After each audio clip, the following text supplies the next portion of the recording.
집은 그 이제 주거 공간이기도 하지만 요즘에는 취향과 자기 라이프 스타일 철학을 담은 안식처라고 해야 될까요? 그런 공간이 되는데 대표님께서 느끼시기에 이 공간 안에 식물이 들어왔을 때 삶의 에너지가 달라지나요? 제가 느꼈던 경험으로 통 말씀을 드려요.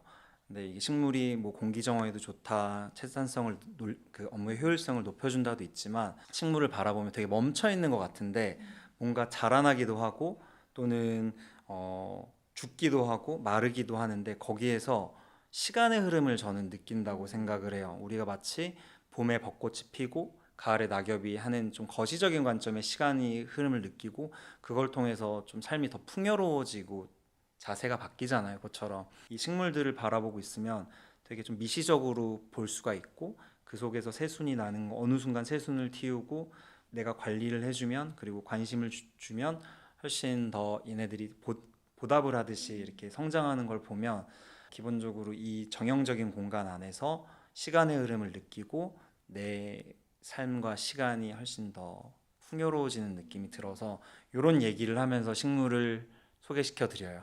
근데도 당연히 어려운 분들이 있고 그래서 저희가 뭐 여기 나와 있지만 헬로 플랜츠라는 식물 도감 겸 식물의 스토리가 있는 카드도 만든 이유가 뭐 많이 저거를 많이 팔겠다는 것보다 식물이 어려우신 분들한테 처음에 이 식물을 드리는 게 어려우면 이거 먼저 한번 보시면서 식물의 이로움들을 좀 간접적으로 느껴보시는 것도 좋겠다 해서 만든 제품이기도 합니다. 클리프 모듈이 집으로 들어왔을 때 공간이 달라지는 것도 느껴지시나요?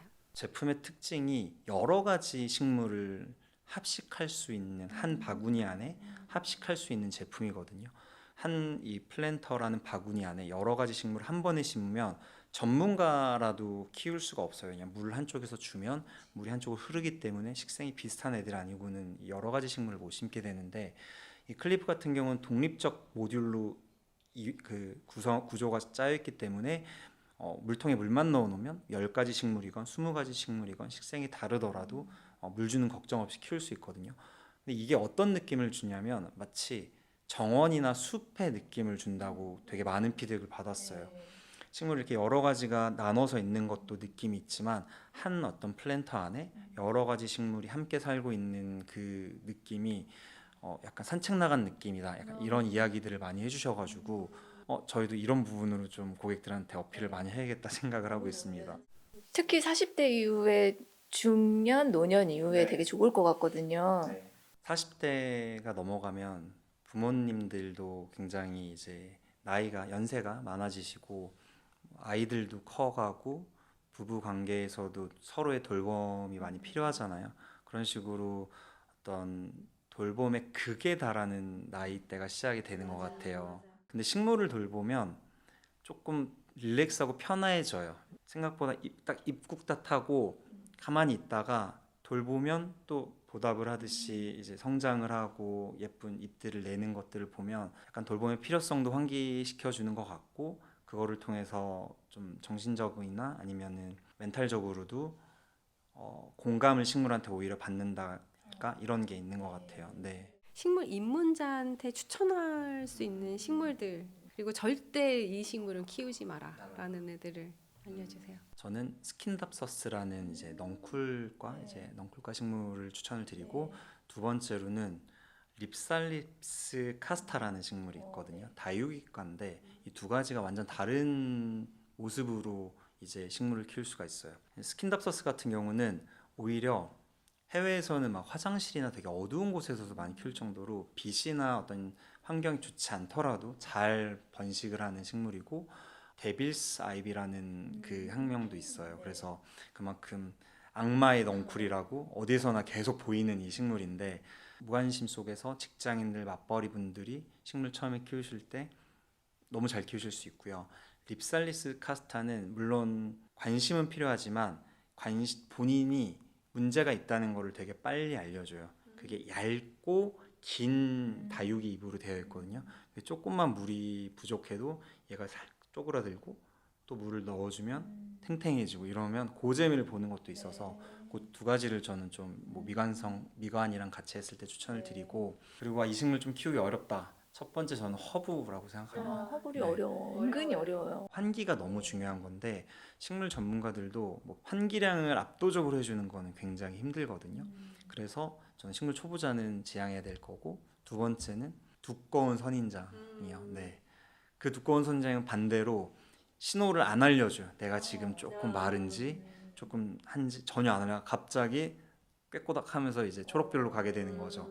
쇼츠 중에 제일 히트친 쇼트 40만 넘게 나온 쇼츠가 있었잖아요. 식물 공기 정화 효과에 대해서 이제 말씀하셨던 건데 댓글이 진짜 많이 달렸어요. 실제로 진짜 이게 효과가 있는 거냐. 두 전문가분께서 오셔가지고 오늘 한 번 더 여쭤보고 싶어요. 실내에 있는 공기정화 식물이 주는 그 공기정화의 효과는 뭐 나사의 실험부터 너무 많은 실험들이 있어요. 공기정화 효과가 있는 건 확실하고 그런데 이런 차이는 있을 수 있어요.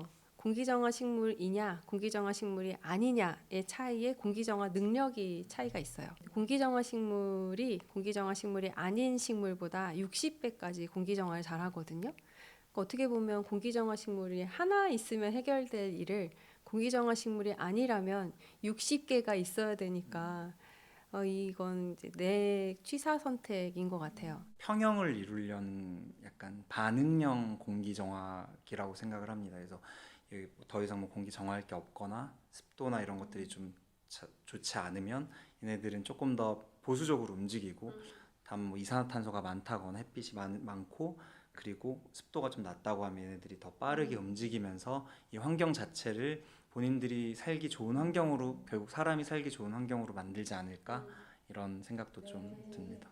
어떤 식물들이 공기 정화 효과가 좋을까요? 베스트를 꼽자면. 그 나사의 공기정화 식물 리스트가 있어요. 뭐 1등부터 50위까지 있는데 1등은 아레카야자라는 식물이고 2등은 관음죽, 그 3등은 대나무야자. 제가 알고 있는 거는 거기서 정해진 한 1에서 50 발표한 것들은 식물은 다 기본적으로 공기정화 능력이 굉장히 높기 때문에 상대적으로 조금 더 높고 낮을 뿐이라서 꼭 뭐 말씀하신 아레카자를 안 하셔도 그 중에서 키우시는 것들을 좀 추천드립니다. 잘 키우는 사람하고 못 키우는 사람의 결정적인 차이가 뭘까요? 잘 키운 사람 못 키운 사람 없다. 물론 전문가는 있을 수 있는데 내 라이프 스타일이나 내가 사는 환경이랑 맞는 식물을 찾아가는 과정 중에 있다고 생각이 들거든요. 오히려 저희 집에서는 뭐 선인장이 어렵거나 뭐 몬스테라가 잘 안 자라요. 그렇게 각각의 라이프 스타일이랑 그리고 공간이 주는 환경이 있는데 이 환경에 누구는 조금 더 빠르게 어울리는 걸 찾고 누구는 좀 늦게 찾을 뿐이지 그거의 차이는 크게 없는 것 같습니다. 실내에서 식물 키우시는 분도 많은데요. 빛이 없거나 환기가 부족할 때 그래도 잘 키울 수 있는 최적의 팁이 있을까요? 하나는 흙을 이제 손가락으로 만져보는 건데 이게 저는 단순히 그냥 습도를 인지하는 것 이상의 행동이라고 생각을 하거든요. 식물에 이게 흙이 말랐는지 안 말랐는지 직접 내 손으로 만져볼 때 그런 교감이 생기거든요. 그 교감 정도의 관심이면 조금 빛이 부족하거나 환경이 안 좋더라도 충분히 키우실 수 있다고 저는 말씀을 드리고요. 두 번째는 식물 자체가 야외에서 키우는 거에 특화가 돼 있기 때문에 물론 빛을 더 좋아하는 애가 있고 덜 좋아하는 애일 수도 있겠지만 실내는 이 유리창을 통해서 이 그 태양 에너지가 굉장히 많이 반감이 되거든요. 그렇기 때문에 광합성이나 영양분에 있어서 생성 자체가 좀 약할 수가 있어요. 그렇기 때문에 식물 영양제나 관리제 등을 좀 사용해 주시는 것도 좋고 선풍기 같이 조명이나 그 기구들을 좀 사용해 주시는 것도 추천드립니다. 그 고양이나 강아지 동물 키우는 집에서는 식물을 어떻게 키우면 좋을까요? 강아지랑 고양이는 이제 다른 과이기 때문에 좀 다르게 접근을 하는데 이게 과학적이나 기술적으로 접근하면 안 되는 식생들이 있어요. 독성이 있거나. 기본적으로는 고양이나 강아지가 문제되는 거를 반복적으로 섭취하지는 않아요. 너무 걱정 없으신 상황에서 키우시는 게 저는 맞다고 항상 말씀을 드리고 반려동물 중에서 고양이나 강아지가 또 당연히 위험에 노출되면 안 되기 때문에 주의 깊게 보시고 식물을 좀 섭취를 했는데 얘네들이 토를 한다거나 컨디션이 안 좋아진다고 하면 그 식물은 빨리 치우시는 게 좋기는 합니다. 대표님의 인생에서 식물을 딱 한 종류만 데리고 갈 수 있다면 어떤 식물을 선택하시겠어요? 제가 이 질문을 보고 진짜 많은 생각을 많이 했거든요. 그래서 마지막까지 두 개의 식물이 경합을 하다가 하나가 나왔는데 하나가 박지란이었 계열이었어요. 네, 박지란. 되게 많은 이제 종류가 있겠지만 이제 목부작으로 박지란을 키우는 게 내가 마지막 식물이라고 생각하면 키울 것 같은 게 그 식물이 주는 희노애락을 굉장히 압축해서 갖고 있는 식물인 것 같아요. 물을 굉장히 자주 주면 과습되지도 않고 그러면 이제 그 친구들은 그 생식엽이라는 거와 영양엽이라는 게 있는데 이게 번갈아 가면서 다른 새순을 피워주는 걸 무한으로 반복하다 보니까 근데 관리는 또 엄청 자주 해줘야 돼요. 근데 그것만 지키면 절대 사람을 배신하고 하진 않아요. 그래서 마지막 하나가 있다고 하면 박지란을 선택할 것 같습니다. 네. 앞으로의 계획은 어떻게 되시나요? 우선 클리프 론칭한 지가 얼마 안 됐기 때문에 B2B 조경 시공을 이제 4월 달에 준비 중이어서 이거를 통해서 또 더 다른 공간을 제한할 수 있는 방법들을 준비하고 있고요. 입간판처럼 의외의 부분으로 고객에게 피드백을 받고 느꼈던 것들을 좀 확장해서 소화전이나 우산꽂이처럼 공간에 있는데 굉장히 사용 전까지는 무용함에 그게 달하는 것들을 저희 클리프 모듈러 시스템을 결합해서 공간을 해치지 않고 오히려 더 업그레이드 하면서도 운연하게 그 기능을 사용할 수 있는 제품들을 지금 개발 중에 있어서 이런 것도 곧 출시 준비 중에 있습니다. 이시우 대표님은 어떤 사람으로 기억되고 싶으세요? 꽤나 집중하는 사람이다라고 기억이 되면 좋겠다고 생각이 됐어요. 그러니까 그 어떤 성장이나 해냄이 그 집중 속에서 있었기 때문에 저 친구는 저렇게 뭐 무엇을 했구나. 근데 그게 뭐 업무뿐만이 아니고 전 관계도 집중이라고 생각이 들고 사람이나 뭐 이런 식물 관리도 집중이라고 생각하는데 그런 집중 속에서 해나갈 것을 해가는 사람이라고 기억되고 싶습니다. 네, 오늘 이시우 대표님 모시고 그 비즈니스와 또 새로운 그 라이프스타일 브랜드 클리프 이야기 들어봤습니다. 이야기 계속 듣는 동안 어쨌든 사람은 몰입하면서 생명력 있게 살아가야 되는구나 라는 생각이 드네요. 오늘 영상 재미있게 봐주셨나요? 4050의 성장을 다루는 이라미아 TV 끝까지 시청해주셔서 감사드리고요. 앞으로도 재미있는 이야기, 깊은 울림이 있는 분들 모시고 이렇게 찾아뵙겠습니다. 구독, 좋아요, 알림 설정 부탁드릴게요. 그럼 다음 시간에 또 찾아뵙겠습니다. 안녕. 안녕.